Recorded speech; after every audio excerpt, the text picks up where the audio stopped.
Convido os irmãos a abrirem suas Bíblias no livro do profeta Isaías, capítulo 9. Isaías, capítulo 9, leremos versos de 1 a 7. O nascimento e o reino do príncipe da paz.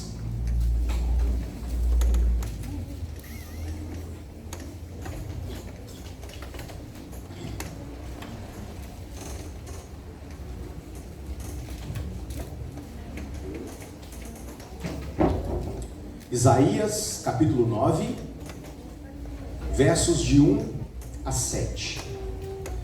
Mas para a terra que estava aflita, não continuará a obscuridade. Deus, nos primeiros tempos, tornou desprezível a terra de Zebulon e a terra de Naftali. Mas nos últimos tornará glorioso o caminho do mar, além do Jordão, Galileia dos gentios. O povo que andava em trevas viu grande luz, e aos que viram na região da sombra da morte, resplandeceu-lhes a luz. Tens multiplicado este povo, a alegria lhes aumentasse. Alegrem-se eles diante de ti, como se alegram a ceifa, como exultam quando repartem os despojos. Porque tu quebraste o jugo que pesava sobre eles, a vara que lhes feria os ombros e o cetro do seu opressor, como no dia dos midianitas. Porque toda bota que anda do guerreiro no tumulto da batalha, toda veste revolvida em sangue serão queimados, servirão de pasto ao fogo. Porque um menino vos nasceu, um filho se nos deu. O governo está sobre os seus ombros, e o seu nome será Maravilhoso Conselheiro, Deus Forte, Pai da eternidade, Príncipe da paz. Para que se aumente o seu governo e venha paz sem fim sobre o trono de Davi e sobre o seu reino, para estabelecer e o firmar mediante o juízo e a justiça, desde agora para sempre. O zelo do Senhor dos exércitos fará isso. Vamos orar.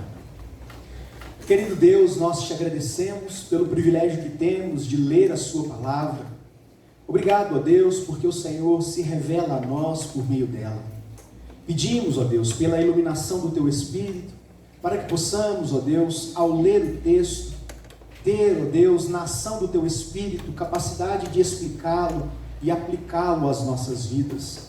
Ó Deus, que haja edificação do teu povo aqui, e que tudo, ó Deus, que for dito aqui, glorifique o teu santo nome. Essa é a nossa oração em nome de Jesus. Amém.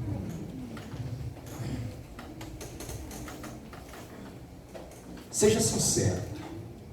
Você já disse para alguém hoje, Feliz Natal? Imagino que sim.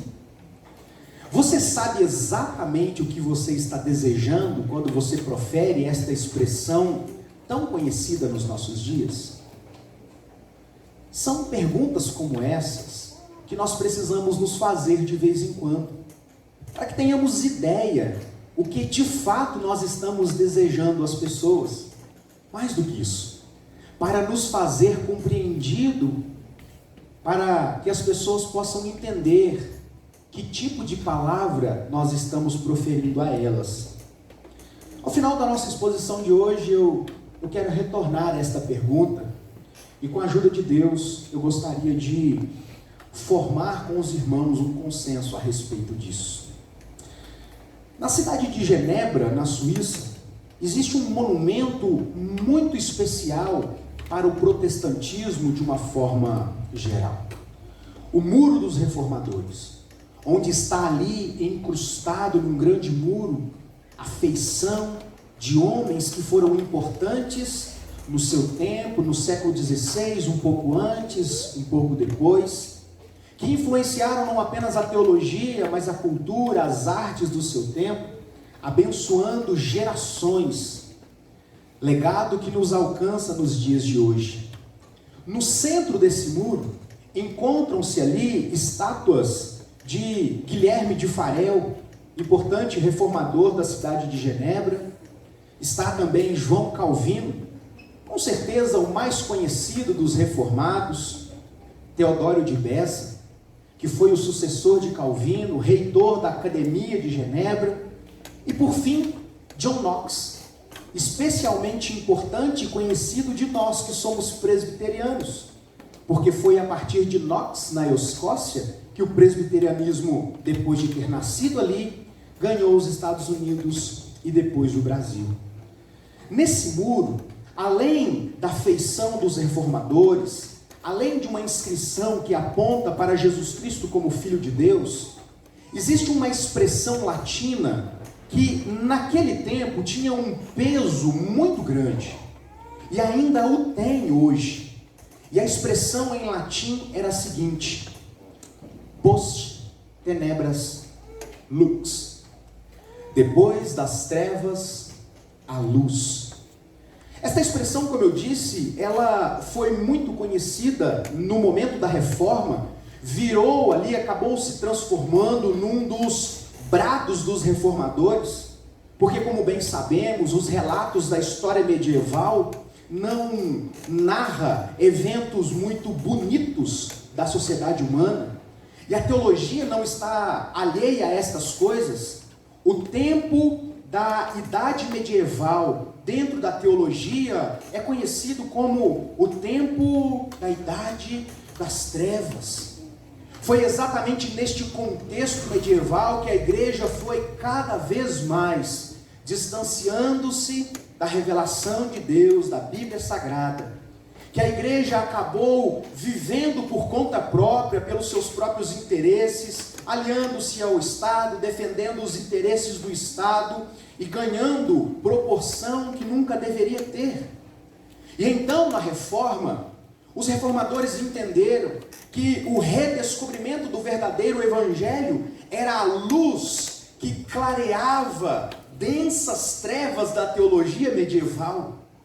E, portanto, eles celebravam que a Reforma era a luz de Deus para as trevas que eram experimentadas pela teologia medieval. Sabe o que é interessante, irmãos? Esta questão de luz e trevas, ela vem sempre sendo utilizada como analogias para alegria e tristeza, contentamento e sofrimento, razão e desenvolvimento. Neste mesmo século, nesta mesma época, criou-se, nasceu então a idade da razão, veio o iluminismo. Kant chegou a afirmar que o iluminismo era a idade da maturidade da humanidade. Com isso ele queria dizer que a razão agora deveria julgar todas as coisas. Não significava que eles eram contra todos os aspectos do cristianismo, da teologia cristã, mas que esta teologia deveria subordinar-se à própria razão humana. E eles então alegavam que aquele momento era o momento onde as mentes humanas foram iluminadas pelo racionalismo, pela razão. Sabe o que é interessante, irmãos?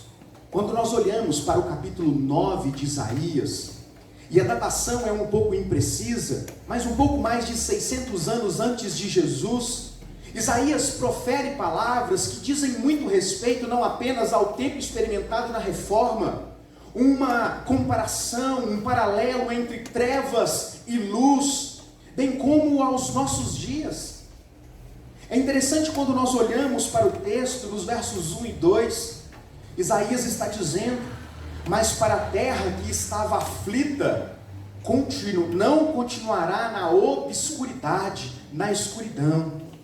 Deus, nos primeiros tempos, tornou desprezível a terra de Zebulon e de Naftali, mas nos últimos tornará glorioso o caminho do mar, além do Jordão, Galileia dos gentios. O povo andava em trevas, viu grande luz, e os que viviam na região da sombra da morte, resplandeceu-lhes a luz.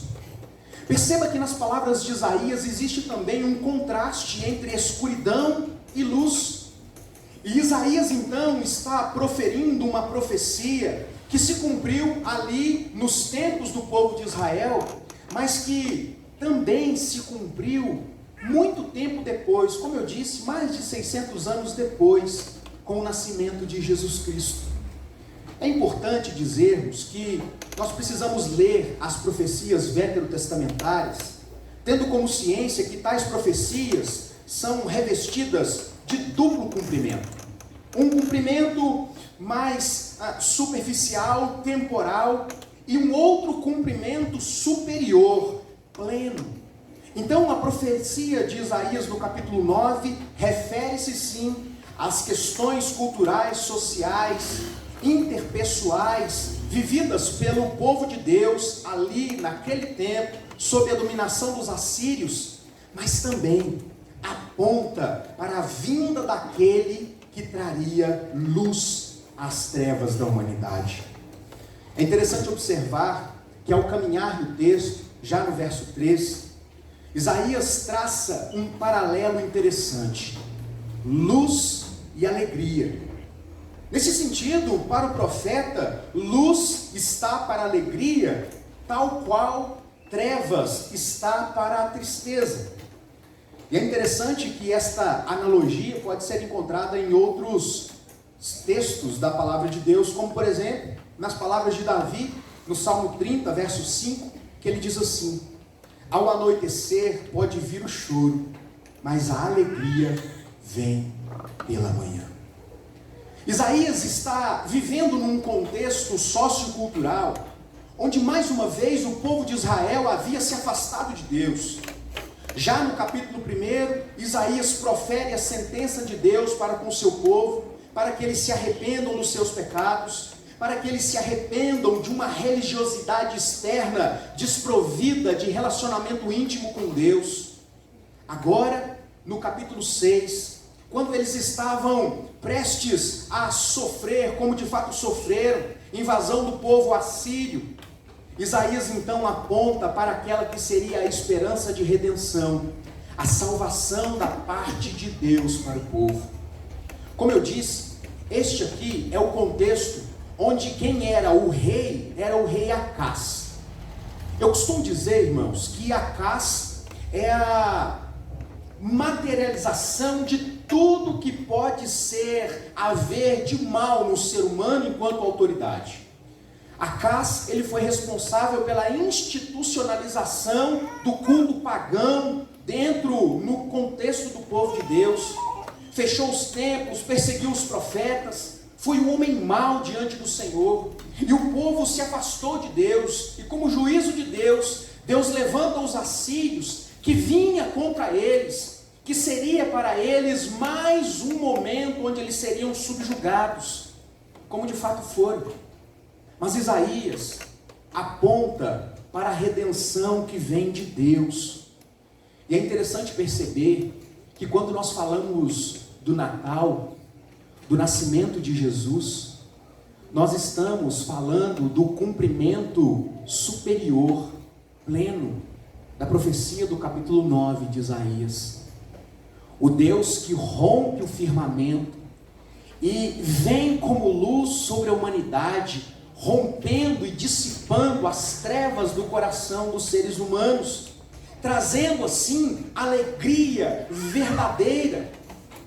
Perceba, irmãos, que na maioria das vezes, para não dizer quase todas as vezes, que nós desejamos um Feliz Natal para um ente querido, para uma pessoa com quem nos relacionamos, ou apenas como resposta para alguém que nos cumprimenta, invariavelmente nós estamos desejando que essa pessoa seja feliz. Junto com felicidade vem suprimento, provisão de bens materiais, necessidades fisiológicas, necessidades temporais, vem a paz social, a paz dos relacionamentos. Mas é interessante perceber que no contexto da palavra de Deus, desejar um Feliz Natal precisa significar mais do que querer bem temporal às pessoas. A alegria que a palavra de Deus nos comunica em nascendo Jesus Cristo, Deus encarnado, em muito supera as alegrias efêmeras que nós experimentamos nos dias atuais. Perceba, irmãos, como tudo é muito passageiro. Esses dias eu conversava com alguém, São José dos Passos, ontem, conversava com o senhor José, e aí a gente falava das crianças, ele perguntando os meninos, e eu disse, o Mateus, meu, já tem 11 anos. Ele olhou e, nossa, ele já está grande, né, pastor? Eu falei, tá.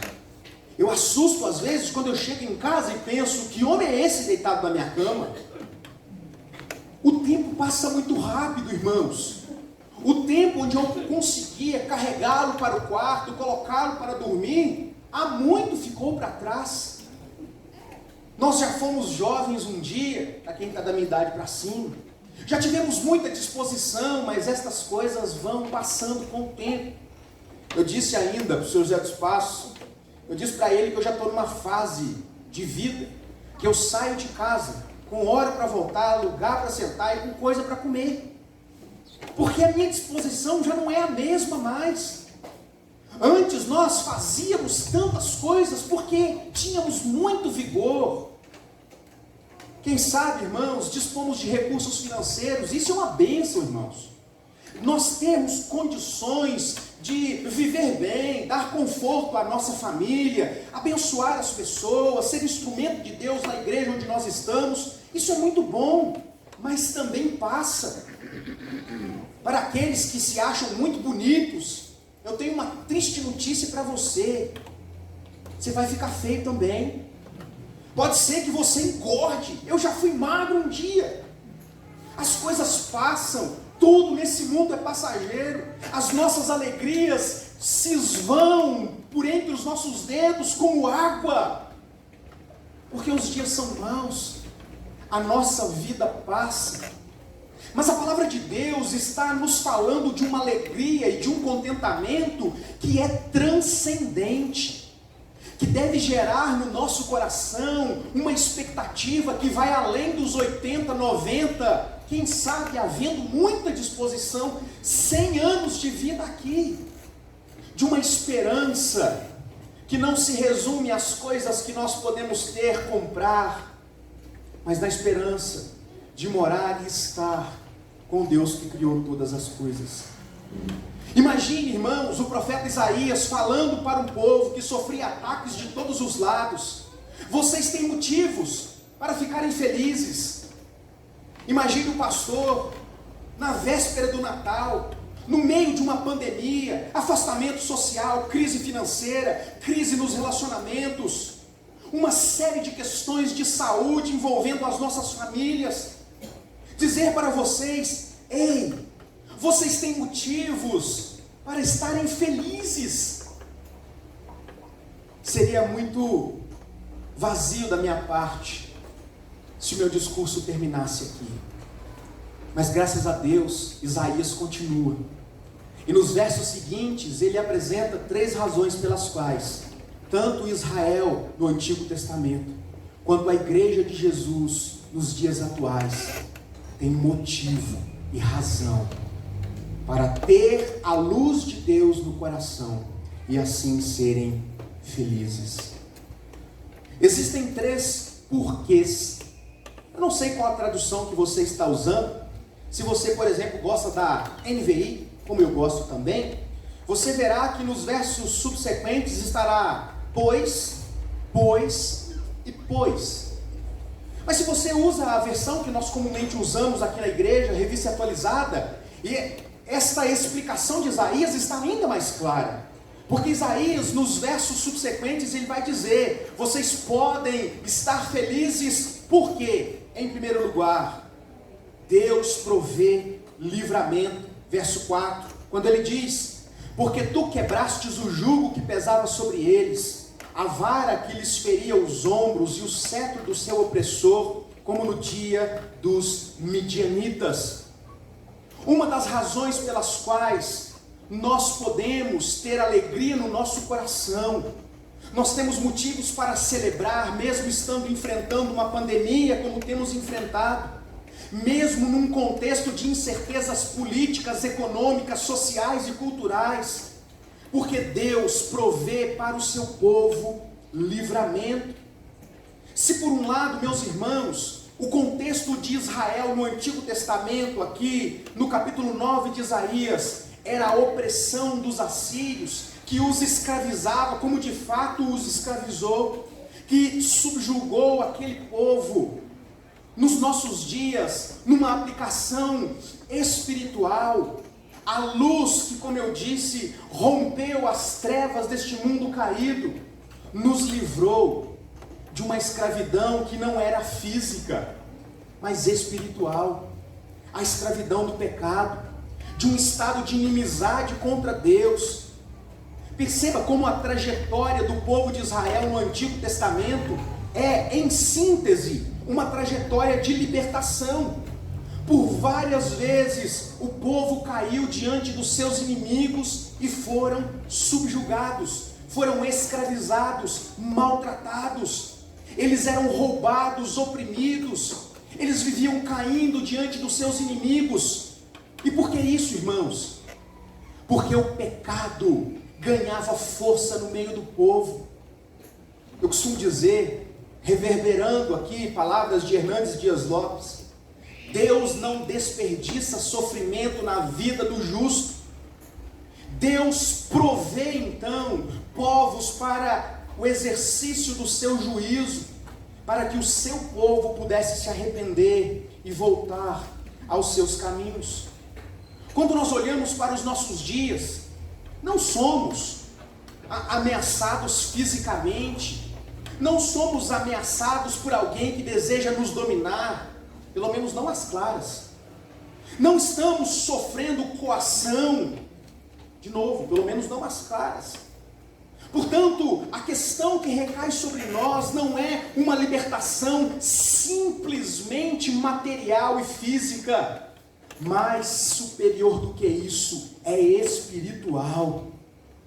É interessante como Paulo interpreta esta libertação que vem de Deus em Cristo Jesus, quando escrevendo em Romanos, aos Romanos, no capítulo 6, versos 17 e 18, ele diz assim: mas graças a Deus, outrora escravos do pecado, contudo viestes a obedecer de coração à forma de doutrina que fostes entregues, e uma vez libertados do pecado, fostes feitos servos de justiça.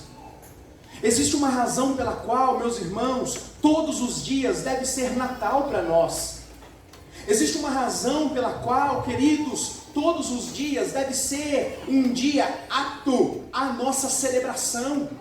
Nós deveríamos celebrar o Natal não apenas no dia 24 ou no dia 25, mas todos os dias da nossa vida, porque em Cristo Jesus, em nascendo o Cristo, Deus encarnado, nós temos a certeza da alegria pelo livramento que vem de Deus.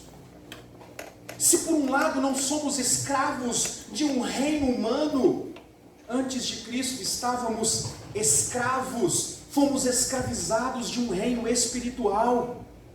E só quem colheu os frutos de uma vida longe de Deus é capaz de avaliar quão precioso é poder ser alcançado por Jesus. Irmãos, ao longo da nossa caminhada pastoral, temos lidado com pessoas com sofrimentos emocionais muito profundos, por questões que envolveram a sua vida antes de Jesus.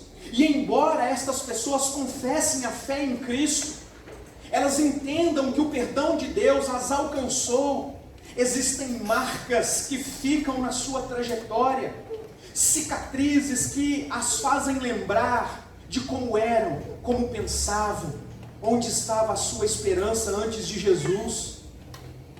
E sabe, irmãos, poder ter a certeza no coração de que não importa o que nós fizemos, nós estaremos para sempre com Deus, deve ser para nós motivo de celebração. Portanto, em primeiro lugar, nós temos alegria, nós temos motivo para celebrar, para estarmos felizes, de comemorar o Natal, não apenas mas 365 dias no ano, porque Cristo nos libertou do império das trevas e nos levou para o reino da sua luz. Em segundo lugar, Isaías oferece um segundo porquê. Por que, Israel, vocês não apenas podem, mas devem estar felizes? Porque, apesar dos assírios e um pouco mais adiante os babilônicos, vocês têm motivos para celebrar e estarem felizes, porque Deus provê a paz completa. Verso 5, Isaías diz assim: porque toda bota em que anda o guerreiro no tumulto da batalha, e toda a veste revolvida de sangue serão queimados, servirão de Páscoa ao fogo.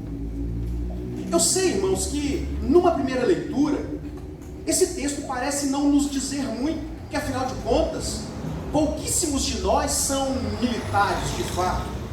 Pouquíssimos de nós sabem o que é estar numa batalha onde o bem e o mal está envolvido ali, numa batalha física e por vezes sangrenta. Mas é interessante nós entendermos o contexto que está envolvido esse texto. Irmãos, o Antigo Testamento ele foi escrito com muitas guerras, muitas batalhas, por poder, por território, por uma série de questões que envolviam os povos. Então eles viviam um contexto de intensas batalhas, construíam muros cercando as cidades, porque tinham medo, a qualquer momento nós podemos ser invadidos, a qualquer momento pode levantar-se um reino contra nós e nos subjugar. E agora, Isaías está dizendo que o povo tem a possibilidade de ser feliz, porque os instrumentos de guerra serão aniquilados. A ideia aqui é o seguinte: imagine o comandante chegando, o sargento Valdemir, e dizer para ele: Valdemir, deixa o coturno em casa, aposenta o colete à prova de balas, esqueça as munições, suma com a sua pistola ou com outra arma que porventura você tenha, porque elas não serão mais necessárias. Não será preciso mais instrumentos de luta bélica, porque Deus há de prover a paz completa. Irmãos, isso para Israel no Antigo Testamento significava muito. Imagine você dormir pensando que a qualquer momento você pode ser atacado. Assim como significa muito para nós hoje, irmãos. Tudo que nós desejamos, perceba, é ter paz. Nós queremos ter paz uns com os outros. Nós queremos ter paz entre as nações. Nós queremos ter paz para com Deus. Nós desejamos paz, alegria e prosperidade para as pessoas, porque ter paz é algo importante, é uma necessidade humana. Nós estamos cansados de conflitos bélicos, conflitos sociais, conflitos de ideologias. Nós queremos descanso. O mundo anseia por paz, mas essa paz parece cada vez mais distante. Irmãos, nós não vivemos num contexto de luta armada, no Brasil pelo menos, mas nós vivemos num contexto extremamente bélico nas redes sociais, polarização de todos os lados, cristãos se engalfinhando uns aos outros, caindo no engodo de acusações e de discussões que não têm levado a lugar nenhum. O povo de Israel até hoje, irmãos, vive num contexto de luta bélica. Na semana passada eu fiz menção do DOM, que é o sistema antimíssil de Israel. Enquanto algumas regiões são mais tranquilas, outras nem tanto assim, principalmente as fronteiriças, as pessoas dormem, sonhando com o momento onde a sirene vai apitar, e eles terão segundos para chegar ao bunker mais próximo. As pessoas estão desesperadas. Guerras civis no mundo afora, pessoas mutiladas, marcadas por guerras e ausência de paz. E mesmo onde confrontos e enfrentamento armado não existe, nós percebemos que não há paz no coração. Nós vivemos num ocidente onde há, na maioria das vezes, paz entre as nações, mas não há paz nos corações. Onde existe riqueza, onde existe produção de bens e serviços, mas as pessoas estão terrivelmente entristecidas, porque a tão sonhada paz nunca é encontrada, porque o tão sonhado descanso nunca é chegado. Mas Isaías está dizendo: vocês podem ter alegria no coração. A palavra de Deus está nos dizendo: comemorem sim o Natal, porque a luz veio, e a luz vindo, nós temos motivo para celebrar a paz. Uma paz que excede todo entendimento, uma paz que nos tirou da condição de inimigos de Deus para filhos de Deus, co-herdeiros de Cristo. Sabe, irmãos, às vezes nós sofremos aqui demasiadamente, porque nós queremos fazer deste mundo caído um céu para nós, porque temos buscado neste mundo, nas coisas deste mundo, uma paz que só pode ser encontrada na luz que veio do céu. Isaías está dizendo: ei, vocês podem ser felizes, porque Deus provê agora, de uma vez por todas, paz completa. Perceba, irmãos, como embora a paz seja uma aspiração humana, ela nunca é encontrada de fato em sua plenitude. Sempre existem contendas, guerras, rumores de guerras. E então Isaías nos apresenta uma terceira razão pela qual nós podemos ser felizes, alegres. O Messias virá. No verso 6, Isaías diz: porque um menino nos nasceu, um filho se nos deu, o governo está sobre os seus ombros, e o seu nome será Maravilhoso Conselheiro, Deus Forte, Pai da Eternidade, Príncipe da Paz.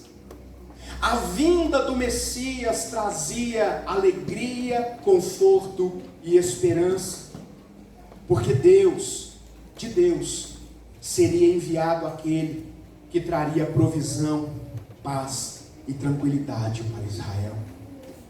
Irmãos, o povo do Antigo Testamento vivia esperando o cumprimento desta promessa superior de Deus, como o autor de Hebreus gosta de enfatizar. Nós hoje vivemos tendo esta promessa se cumprido em Jesus Cristo nosso Senhor. Mas pense comigo, por que um menino e não um guerreiro? Por que o Messias é anunciado como um menino que Deus nos deu, e não um guerreiro que vem por paz o reinado de Israel? Para nós hoje, fazer a conexão desse verso com os evangelhos é algo relativamente simples demais. É óbvio, está falando do Natal, do nascimento de Jesus, mas existem razões teológicas para que, iluminado pelo Espírito Santo, Isaías se refira a Jesus como um menino. Nada na palavra de Deus aconteceu por acaso, por acidente. Perceba, em todo o Antigo Testamento, Deus havia prometido salvação por meio de um descendente. Deus sempre prometeu salvação por meio de um descendente. Quando nós olhamos para os primórdios dos relatos, Gênesis capítulo 3, Deus promete que a serpente seria vencida pela semente da mulher. Quando a gente caminha um pouco mais adiante, em Gênesis capítulo 49, Moisés escreve que o descendente de Judá seria o governante, e o seu governo não sairia de suas mãos. Algo que está contido no texto que lemos. Em 2 Samuel, o filho de Davi reinaria para sempre. Na mente de um judeu, a salvação viria mediante a concepção, a comunicação passada entre pai e filho. É por isso que a expectativa de um menino alegrava tanto as mulheres, pela esperança do nascimento de um Messias. É por isso, irmãos, que havia festa quando se tinha um filho, e esse filho era um menino. É interessante como Jesus nasceria de mulher, passaria pelas mesmas questões que eu e você passamos, por dificuldades. Jesus nasceu como alguém muito simples, apesar de ser o rei de toda a glória. João capítulo 1 diz que Jesus é o Logos, o Verbo de Deus, o poder criador, o mesmo poder que ressuscitou o Filho dentre os mortos no terceiro dia. Esse Jesus nasceu como criança, num lugar onde era usado para alimentar animais. Jesus nasceu como um menino, como um ser humano. Mas perceba que Isaías lhe atribui características de um não humano, de alguém que é muito superior aos seres humanos. E ele diz: este menino que Deus enviará para trazer paz, segurança, tranquilidade, por fim, alegria, ele não será apenas mais um menino, mas ele será um menino e ao mesmo tempo maravilhoso conselheiro. Irmãos, lembre-se de quando quiseram pegar Jesus. Jesus estava inserido num contexto de dominação romana, mais uma vez o povo sendo dominado. E o povo era subjugado pelo Império Romano, tendo que repassar muitos impostos. Muitos impostos. Qualquer semelhança com os nossos dias não é mera coincidência. Então chegaram para Jesus e disseram: mestre, nós devemos recolher, pagar impostos para Roma. Jesus então, maravilhoso conselheiro, diz: de quem é a esfinge na moeda? De César. Então dai a César o que é de César, e a Deus o que é de Deus. Esse menino, maravilhoso conselheiro, mas ao mesmo tempo Deus forte. Jesus não era apenas mais um rapazinho, mais um profeta que anunciava uma mensagem de paz, mas era o próprio Deus encarnado que trouxe à vida aquele que há 4 dias estava morto. Jesus é aquele que, ao ser tocado com fé, trouxe cura a uma mulher que padecia há 12 anos de uma enfermidade, porque este era o Deus forte, Pai da eternidade. E aqui, irmãos, o sentido é que Jesus é atemporal. Jesus está fora do tempo, embora tenha entrado no tempo, para nos tirar do tempo e levar para a eternidade. É dele que provém todas as coisas, ele é antes de todas as coisas, e por fim, príncipe da paz. As profecias do Antigo Testamento possuem duplo cumprimento. Um imediato e mais singelo, como foi o caso da profecia aqui no capítulo 9 de Isaías, contra os assírios. Um outro, superior, pleno, a vinda de Jesus Cristo, como a luz que ilumina o mundo. Portanto, irmãos, ao dizermos a alguém, Feliz Natal, nós precisamos ter em mente todas estas coisas, e não apenas o desejo de que a pessoa esteja bem, não apenas do que essa pessoa tenha saúde física, porque isso pode ser encontrado em instituições humanas, mas estas coisas são passageiras. Desejar um Feliz Natal para alguém é anunciar o nascimento de Deus. Desejar o Feliz Natal para alguém é comunicar que o mundo que estava perdido em trevas foi inundado pela luz que veio do céu. O Natal para nós é, portanto, o nascimento de ninguém menos que Jesus Cristo, Deus vivo.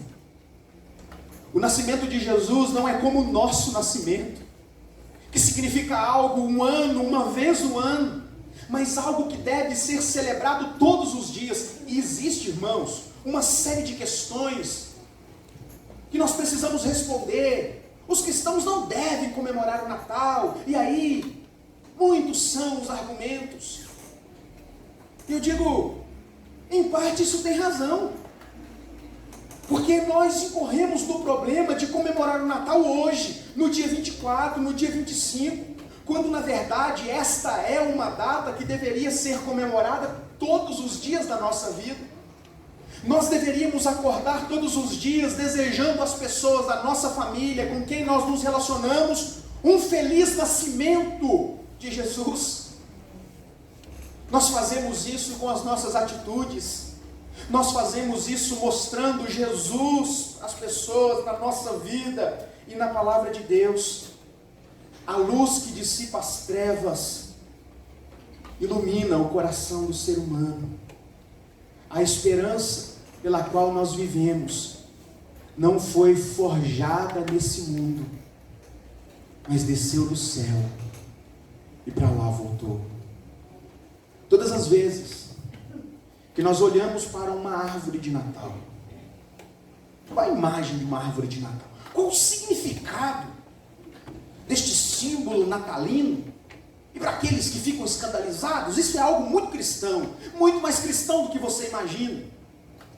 Certa vez, Martinho Lutero estava observando o pinheiro coberto por neve, e no fundo o céu estrelado, e ele então contemplava a glória de Deus naquela imagem de uma árvore que suportava frios terríveis e continuava verde, de um céu repleto de estrelas que penetravam entre as frestas daquela árvore, nos dando conta de que a luz de Deus inundou a nossa vida.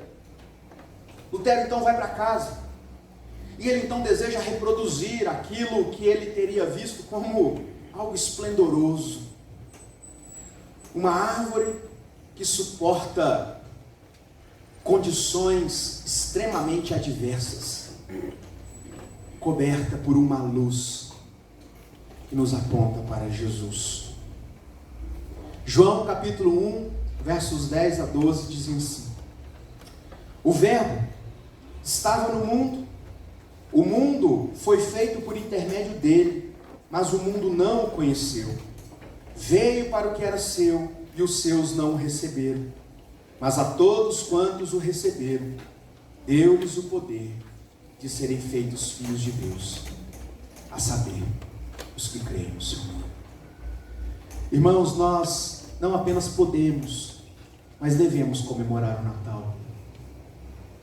Nós não apenas podemos dizer Feliz Natal para alguém, mas nós devemos contar para as pessoas que o Natal é a razão da nossa felicidade. Nós precisamos viver pelo Natal, não apenas no dia 24, 25 ou qualquer outro dia que você possa adotar no seu calendário, mas todos os dias da nossa vida, porque só assim experimentaremos aquilo que Isaías está dizendo no verso 3 do capítulo 9, uma alegria que é transcendente, a alegria de termos a certeza do livramento de Deus, do cuidado de Deus, do cumprimento das promessas de Deus, o nascimento de Jesus, o nosso Senhor. Então, irmãos, se até hoje você não pensou a respeito de que mensagem você está de fato dizendo às pessoas ao dizer a elas um Feliz Natal, a partir de hoje seja intencional, seja claro a respeito de que Natal você está se referindo, a respeito de que fato histórico você está se referindo. Falei da árvore, quero falar do presente. Todos nós gostamos de ganhar presentes. Às vezes a gente ganha uns que a gente não vê lá muita utilidade, mas a gente até gosta. Fala, lembrou de mim?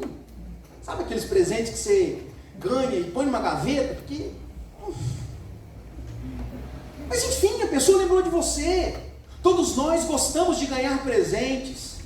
Mas diferentemente do Natal comercial, onde a gente recebe no amigo oculto da família aquele presente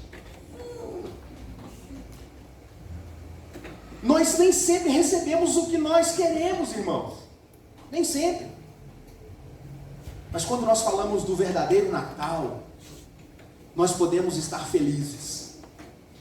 Quando a gente acordar de manhã e pensar, hoje é Natal, amanhã é Natal, depois é Natal, e no Natal eu recebo, não necessariamente aquilo que eu queria, mas exatamente aquilo que eu preciso. Jesus Cristo, Deus homem, ressurreto, onde há salvação para nós. Que Ele nos ajude a celebrar o Natal. Abrace o seu familiar, abrace o seu vizinho. Quer dizer isso nesses tempos é meio complexo, né? Mas grite para ele um Feliz Natal. Que Jesus abençoe a vida e a família dele. E assim, irmãos, nos lembremos da luz que entrou e dissipou todas as trevas. E é por isso que, apesar da pandemia, apesar da política, apesar de uma série de aventuras e desventuras, nós podemos ser um povo que ainda é feliz, porque Jesus nasceu e um filho se nos deu, e o seu reinado será eterno, e ele será chamado Pai da eternidade, Príncipe da paz, Deus forte, Deus conosco, tantos outros nomes que nos trazem à mente que o improvável, racionalmente dizendo, como aqui apresentado pelo Wellington, foi possível. Cristo nasceu, e aquilo de que muitos duvidam vai acontecer. Cristo voltará, e com Ele nós estaremos. Amém. Vamos orar. Quero convidar vocês a se colocar de pé. É motivo de alegria, irmãos.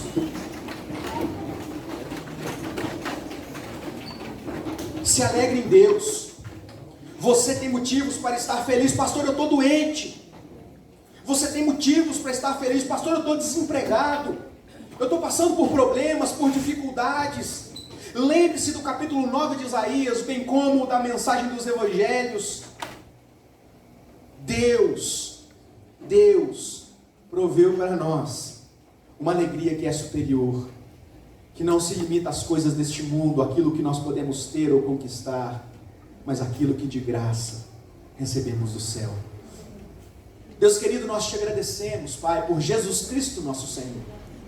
Te louvamos, ó Deus, porque não foi por merecimento, não foi por qualificações próprias, mas foi por graça que o Senhor se entregou, que o Senhor, ó Deus, se sujeitou à humanidade, ó Deus, ficando, ó Deus, perante as autoridades como ovelha muda diante dos seus tosqueadores.